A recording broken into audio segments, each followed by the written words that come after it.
good afternoon. Linis-linis tayo ng aming kabinet, guys. Kailangan na linisin. Palagi naman kami naglilinis ng kabinet. Kasi kailangan. Pinupunasan ko yan kasi may mga ipis na maliliit. Ala, papandami, oh.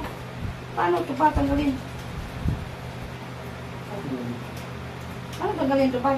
Madumi dito sa ano. Yan, oh, dumi, oh. Oh. Diba? Paano tanggalin yan? Oh, matanggal.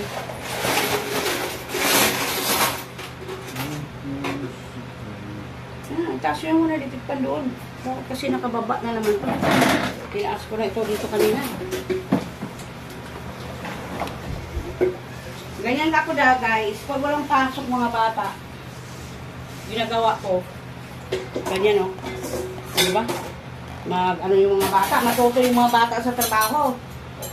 Hindi yung tayo ng tayo lang. Kailangan, ito, nagtataka ako dito. Hugasan na ito niya. Bakit ganun? Saan ang gagaling? Ano ba yan, ma? Ito yung parang grasa. Doon ka na. Baba nyo. Oh, ayan o.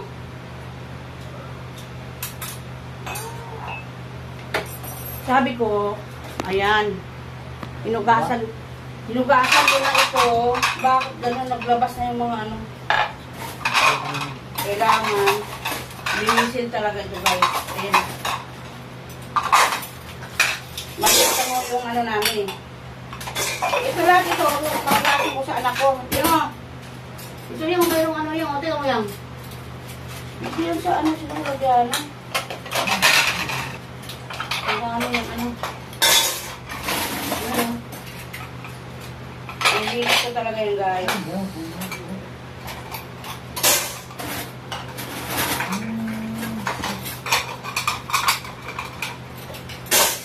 Pag may oras tayo, saka tayo mag-ano sa ating mga kasamahan. Unahin muna natin trabaho natin sa bahay. Linisin muna natin yung bahay natin. Ako ganyan ginagawa ko eh. Pag may oras ako sa gabi, yan. Ano ako sa mga ano. My business. Ayun pa rin. Ano yun?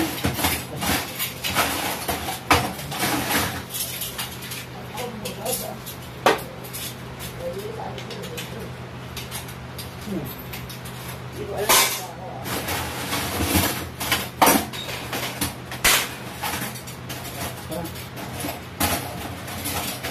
Ano na lang, tingin mo?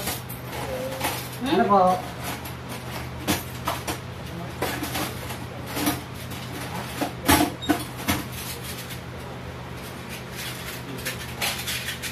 Tuwing ano talaga yan guys, pinapalinis ko.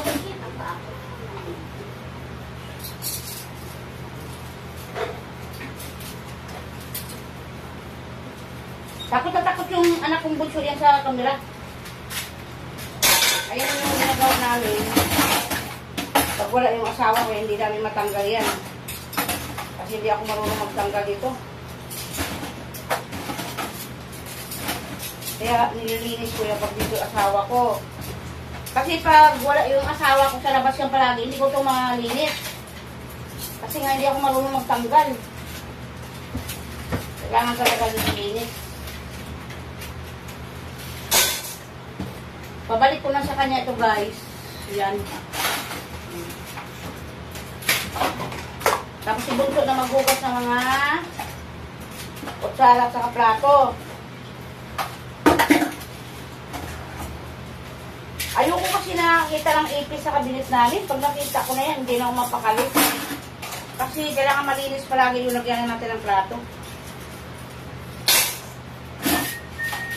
Ano pa ito nilinis ko nung nakaraang buwan yata. Naglinis din ako ng ganito. Kasi kailangan.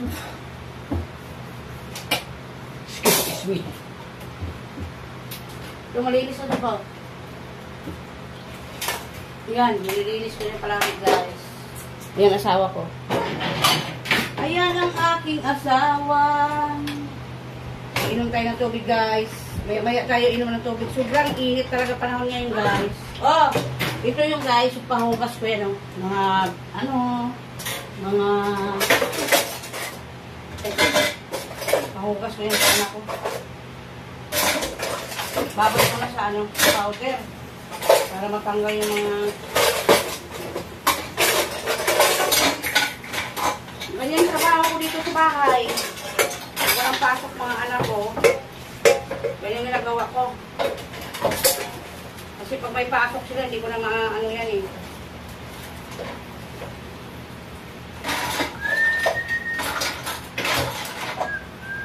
Yung meron pa doon. Ito pa yung mga ito. Hugasan ko yan. Mga takalan ng mga ano namin. Tindahan.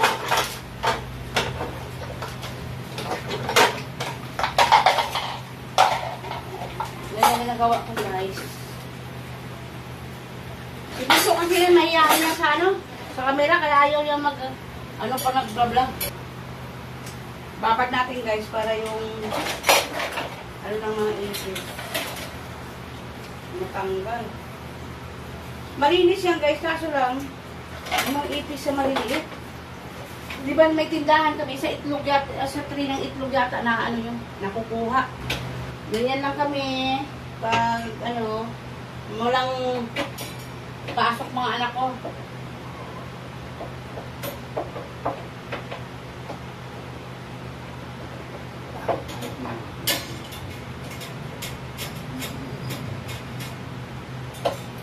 Salita ka naman pa.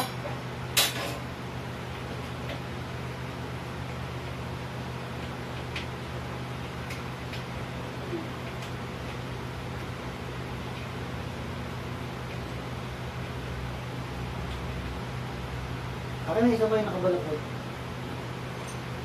My goodness. Kaya pumasok. Ano lang tayo palagi guys, mag-upload lang tayo palagi. Huwag tayo tatamarin.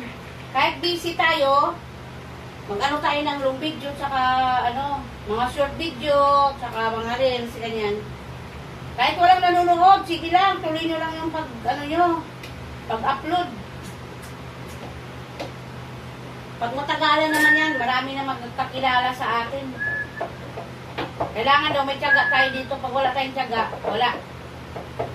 Lahat naman tayo, di ba, naghirap dito sa pagre-reels, pag-YouTube. Kailangan, ano lang talaga tayo, tiyaga. Kahit walang nanonood yan, sige lang, ano lang kayo, upload na kayo na mag-upload. Huwag kayo mawala ng pag-asa. Ganun talaga ang buhay. Kailangan natin magtiyaga sa pagre-reels, sa pag-YouTube.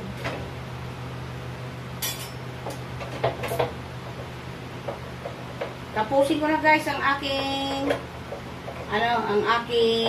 video. Malaba na masyado. Bye! Bye pa. Harap ka dito pa. Bye! Harap ka pa. Pa! Bye!